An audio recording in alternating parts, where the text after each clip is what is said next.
freethedelegates2016.com. Please go to the site, see how you can get involved, because it absolutely cannot be Donald Trump. It has to be anybody but Donald Trump. We had 16 other wonderful Americans that stood up, did what it took, filed the paperwork, raised the funds to say that they want to be the representative of the highest office in the land, the most powerful motivational tool that a country can ever have is the office of the American president. And we had 16 people that seen how the office of the American president has been used over the last 8 years and seen the decline of our status around the world, inside of our borders, our future, our children, our educational system. They've seen the deteriorating of morals and values left and right, leaving our American citizens vulnerable to radical Islamic terrorism, illegal immigration, but more so leaving our Constitution vulnerable. Our Constitution is under massive assault. We, the people, are being rendered powerless by our own devices. We're massively distracted. Political correctness has run amok. We're being told to see something. If we see something, say something. And then if we say something, they bury it like we never seen anything. We had a massacre of American citizens. People from the homosexual community, they have been led to believe that people in the Christian community are coming to kill them. So they have to dismiss our God, our excitement for the word of God, our excitement for protecting our religious freedom. They have been taught and trained to interpret that as an assault that's coming to kill them, when it's so far from the truth. This is how liberalism has affected our country. The people that are saying, I'm coming to kill you, liberalism is saying, come on in. We won't even alert our people to what you really are. We'll figure out a way to make you sound a lot better and less dangerous than you really are. We won't say that radical Islamic. We won't say that RIT word. We'll just keep saying peace-loving Muslims. But now peace-loving Muslims are not afraid to call it what it is. But this liberal that we have in the White House and the whole ideology behind him for the last 8 years is. So our communities can't identify it when it is. And if they do identify it, they're afraid to say something. But they're constantly being told by the same people, if you see something, say something. Be vigilant. All this kind of stuff.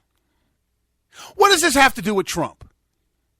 What does this have to do with freeing the delegates? What does this have to do with anybody but Trump? It has everything to do with it.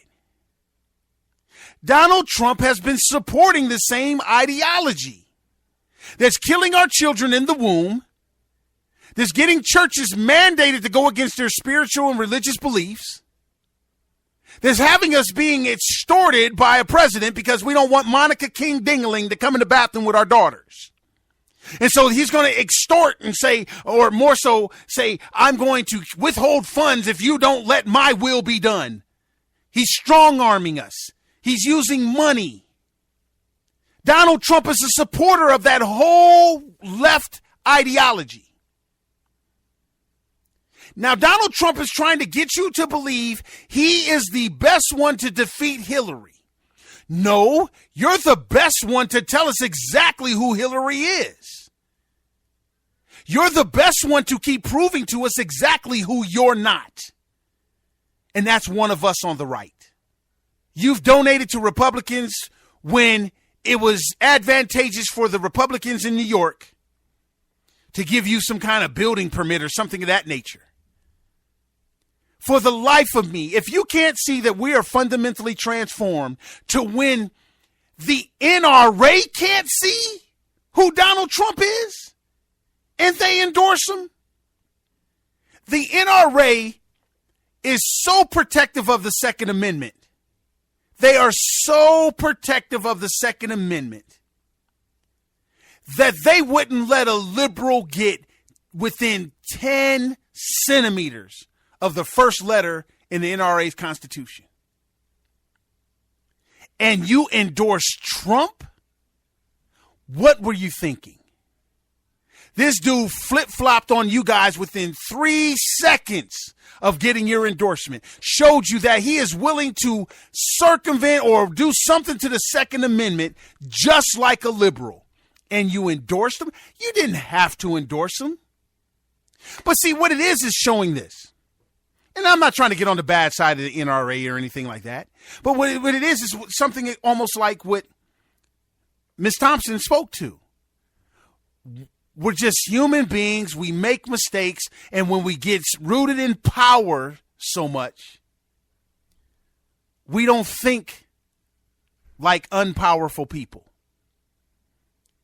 See, these pastors that went hobnob with Trump yesterday, that's an example of what Ms. Thompson's talking about. They're people in power, and so they want to hobnob with other people in power. When it all boils down to it, Donald Trump does not share their values, or he is exposing that these pastors don't share ours. It's one of the two. We can't have it both ways. And you want to hear a statement? You want to hear what it sounds like trying to have it both ways? Sounds like? You guys ready? This is a statement of trying to have it both ways. When you hear somebody saying this, this is the start of them trying to have it both ways. You guys ready? How familiar are you with this statement? I disavow what those people did. See, that's the start of trying to have it both ways. They want to have it one way, like they're condemning it. I disavow it. I'm not trying to be a part of it. I am a leader, and I am saying that's foul, that sucks. That's one way. But where they're trying to have it both ways is, what did they do with it now that they said that? Do you keep it? See, they want to have the benefits of having it. Here, this is the both ways. They want to have the benefits of having it, so they're not going to get rid of it. But they want to have the benefit of also saying that they stood strong against it. So they want to have it both ways. I disavow that thing, but I'm going to keep it.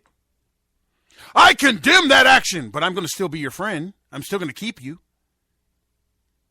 See, both ways. It's called disingenuous. You're disingenuous. You know you want to keep it, but you want to make it sound like you don't. This is where we're at right now. Your leaders want to have it both ways. Your pastors want to be able to hold you accountable to sin and the word so they can keep you under their foot, but they're not willing to go hold and have you go vote for somebody that they're not willing to hold them to the same standard. They're selling you out. They're using you. Oh, but I love my pastor. My pastor, if your pastor loved you, he would not be telling you to go vote for somebody who is noticeably an unrepentant sinner and brags about his sin. Your pastor is ruining the morale of your faith. Because how do you celebrate the sinner? Because that's what you're doing if you vote for him. You're celebrating him. You're saying it's okay. Keep doing it. When do you tell him to stop? When do you make him quit? When do you put him in a situation where he has to quit on his own? Because why? He's on the island all by himself with no support. Why would a person ever quit drugs if you keep supporting him with drugs? Why would anybody ever stop robbing you if you're rewarding them for robbing you? Why would anybody ever stop any immoral acts if you're going to keep giving them a promotion while they're doing immoral acts? Think about it, people. Why would a person stop stalking your child if all you're saying is, I condemn them stalking my child, but you're not doing what it takes to remove them? Why? This is what's happening with Donald Trump. Donald Trump, the blessed thing, if there was any aspect that God was using Donald Trump, is to show us how fundamentally, Americanly transformed we are. We are not functioning like a Judeo-Christian country with high morals and high values, with flawed people trying to do our best to be as morally and principled as we possibly can. Thank you, Donald Trump, for showing us that whatever liberals have done to us for the last 8 years, it's working. And your candidacy removes all doubt of it. You got our pastors willing to sell us out to you. You got our powerful people in charge. Our committee chairs are ready to bully their own delegates for you. And you haven't done a damn thing for any of these states. You haven't done a damn thing for our troops. You haven't done a damn thing for the people in the womb. Except be against them through your support of liberalism. But you have proven that we will support somebody that doesn't carry any of our values, and we will elevate them to the highest motivational seat in our country, the office of the presidency. Your motivation skills is to get people to punch unarmed black people in the face. Your motivational skills is to motivate us to be cool with stifling somebody's freedom of speech. Your motivational speeches is to get people to pay for a degree in a college that ain't worth the toilet paper it's printed on, just so you can make money off of them. Your motivational speech is there to take the property of an American citizen because you want to build a parking garage. Your motivational speech is to tell married people to cheat on their wives, and as long as you can get much poo-tang as you can with small hands. That's your motivational speech. To be proud of sin.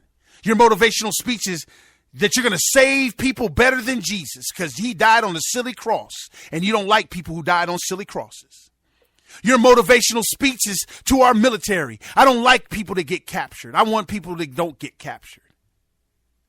Your motivational speech is something that is totally not what our founders' motivational speech was to us. To get us to ratify this Constitution, seal it, keep it in our hearts, protect it and defend it, volunteer for the Army to go out there and protect and defend it. Your motivational speeches is way different than that. And you say you want to represent the party that freed the slaves, when to you they're nothing but the blacks. And you want to point out that you got one black one. Look at my African American over there. Hell no. Never Trump, never Hillary, anybody but Trump, and free these delegates. I'm Phil Williams.